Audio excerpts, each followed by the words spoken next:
Hi అండి అందరికీ. మగ్గం మీద చీర ఇది.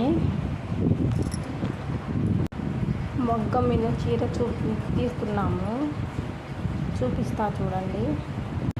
ఇదండి చిన్న కచ్చ ఇది కుయ్యాల ఇక్కడ కోసి, ఇది కొంగు అంటారు, ఇది కొంగు. ఇది చీర మొత్తము దీనికి ఇదంతా చీరే, అది కొంగు అండి.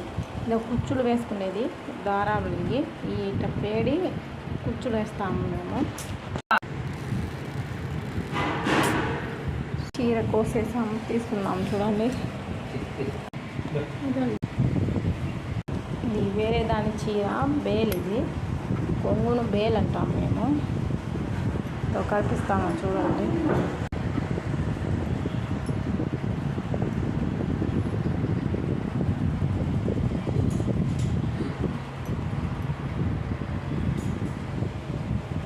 చూశారు కదా మీరు. సరే, బాయ్ అండి అందరికీ.